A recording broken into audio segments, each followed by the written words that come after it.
नमस्कार, स्वागत आहे तुमचे आईच्या राज्यात या आपल्या यूट्यूब चॅनलवर। तर रोज रोज पोळी भाजी 30 चपाती आणि भाकरी खाऊन आपल्याला कंटाळा येतो। चला तर मग आज आपण एक छान नवीन रेसिपी बनवूया।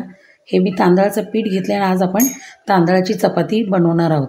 अगदी मऊ लुसलुशीत आणि अगदी शिळी जरी राहिली तरी ही तितकीच मऊ राहते। चला तर मग तांदळाची चपाती कशी करायची आणि त्याचबरोबर मी याच्याबरोबर खाण्यासाठी एक सुंदर अशी फ्लावरची भाजी पण तुम्हाला वेगळ्या पद्धतीने बनवून दाखवणार आहे। इथे कढईमध्ये मी याच वाटीने जितकी वाटी आपण पीठ घेतलं तितकंच वाटी आपण पाणी घालायचं आहे। हे मी 2 वाट्या पाणी घेतले। आता याच्यामध्ये पाण्याला छान उकळी आली।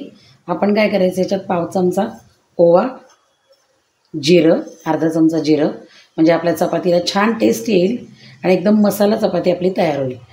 चिली फ्लेक्स घेतले ते मी थोडेसे घालते आणि तुम्ही प्लेन जरी केली मीठ टाकून तरी चालते, पण असं जर केलं तर त्या आपल्या तांदळाच्या चपातीला खूप छान चव येते। आणि मीठ आणि छान अशी चिरलेली हिरवी कोथिंबीर। आता इथं पाण्याला आपल्या छान उकळी आली आहे आणि आपलं हे पीठ आहे तांदळाचं हे याच्यामध्ये घालून घ्यायचं आहे। पूर्ण पीठ आपलं पाण्यामध्ये मिक्स होईपर्यंत आपण गॅस फक्त चालू ठेवला आहे, बारीक गॅस आहे। पिठामध्ये सगळं पाणी मुरलं की आपण गॅस बंद करणार आहे। असंच आता हे एक 5 ते 10 मिनटं मी झाकून ठेवणार आहे। आणि आता ह्याच्यामध्ये थोडंसं वरनं तेल घालते। हे थोडंसं हे एक आपण 10 मिनटं बाजूला ठेवून देऊया। आता मी हा फ्लावर घेतला आहे। फ्लावर पण आपल्याला खूप छान मिळतो या थंडीच्या दिवसात। हे गरम पाणी केलेलं आहे। हे गरम पाणी मी या फ्लावर ओतून घेते। 1-2 मिनटं आपण हे भिजून देऊया आणि वरून थोडंसं मीठ। इथे आता आपण कढई गरम करायला ठेवली आहे आणि कढईमध्ये आपण थोडं तेल घालून घेऊया आणि हा छान असा स्वच्छ करून घेतलेला फ्लावर आहे। आता हा आपण याच्यामध्ये टाकून द्यायचा। अशा पद्धतीने आपला आता फ्लावर असा छान असा खमंग असा परतून झाला आहे, बघू शकता तुम्ही। आता मी हा फ्लावर सगळा एका प्लेटमध्ये काढून घेते। याच कढईमध्ये पुन्हा थोडंसं तेल घालून हे मी इथं कच्चे 2 बटाटे घेतले, साल काढून असे चिरून घेतलेले फ्लावर बटाट्याची आपण छान अशी रसरशीत अशी भाजी करणार आहोत। आता या बटाट्यावर आपण थोडंसं असं मीठ घालणार आहोत।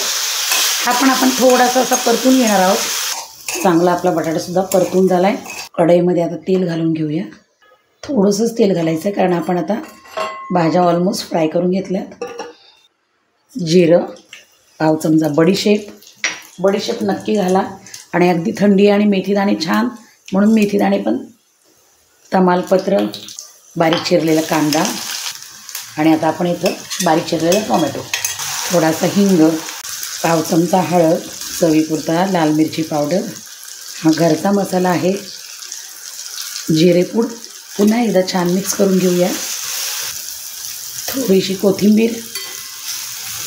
आता आपण हे जे फ्राय करून घेतलेले फ्लावर आणि बटाटे होते ते आता आपण याच्यामध्ये घालून घेऊया आणि छान असं आता भाजी मिक्स करून घेऊया। आपण थोडंसं कांदा टोमॅटोवर मीठ घातलं होतं आणि थोडंसं मीठ मी बटाटा फ्राय करताना पण घातलं होतं, त्या अंदाजाने आपण आता इथे भाजीमध्ये थोडंसं मीठ घालणार आहे।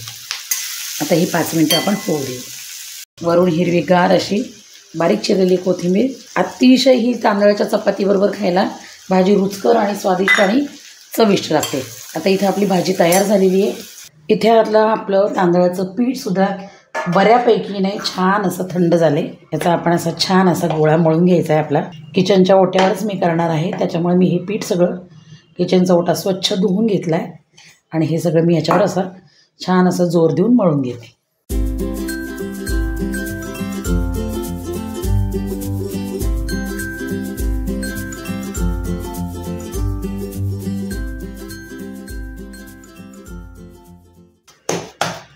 छान आता आपला असा गोळा मळून झाला आहे।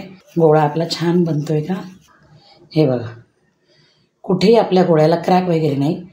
आपली आता चपाती छान होणार आणि आपण आता ही तांदळाची पोळी करायला घेऊया। मी इथं गव्हाचं पीठ घेतले लावायला, तुम्ही तांदळाचं सुद्धा घेऊ शकता। एकदम बिनधास्त लाटायचे, काही घाबरायचं नाही, फाटत नाही, चिरत नाही, काहीच नाही। ते फक्त तुमचं तांदळाचं प्रमाण आणि तुमचं कसं मळण्याचं स्किल आहे त्याच्यावर ही चपाती खूप छान होते। आणि आपण त्यात चिली फ्लेक्स आणि जिरं कोथिंबीर, त्यामुळे आपली छान ही मसाला चपाती मुलांना तर खूप आवडते। डब्यातसुद्धा तुम्ही देऊ शकता। किती सुंदर झाली आहे। आता आपण ह्या शेकून घेऊया। आपला तवा पण छान तापला आहे। आता आपण ही तांदळाची चपाती छान याच्यावर शेकायला टाकूया। आता ही आपली पोळी पलटी मारून घेऊया आपण आणि वरून तुम्हाला हवं असेल तर तुम्ही तूप किंवा तेल काही लावू शकता। मी इथून छान असं तूप लावणार आहे। बघू शकता तुम्ही किती छान झाली।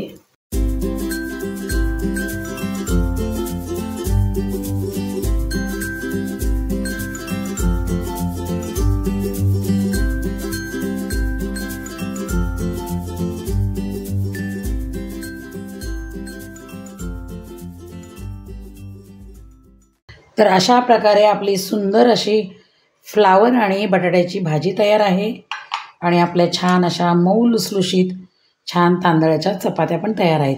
बघू शकता तुम्ही किती छान मऊ आणि अशा एकदम लुसलुशीत आहेत, फुगलेल्या पण आहेत आणि खूप सुंदर आहे आणि ह्याच्याबरोबर ह्या खूप छान लागतात। नक्की ही रेसिपी घरी ट्राय करा आणि कशी झाली, आवडली की नाही हे कमेंट करून कळवायला विसरू नका। मुलांना डब्यातसुद्धा देऊ शकता आणि अगदी असा वेगळा एक अनोखा प्रकारसुद्धा तुम्ही याला म्हणू शकता। रेसिपी आवडली असेल तर रेसिपीला आणि व्हिडिओला लाईक करायला विसरू नका आणि चॅनलवर जर नवीन असाल तर सबस्क्राईब करून बेल आयकन बटन दाबायला विसरू नका, म्हणजे माझे छान छान जे व्हिडिओ येतील त्याचे नोटिफिकेशन तुम्हाला सगळ्यात प्रथम मिळतील। चला तर मग भेटूया पुन्हा अशाच एका युनिक आणि नवीन रेसिपीसोबत। तोपर्यंत थँक्यू, बाय।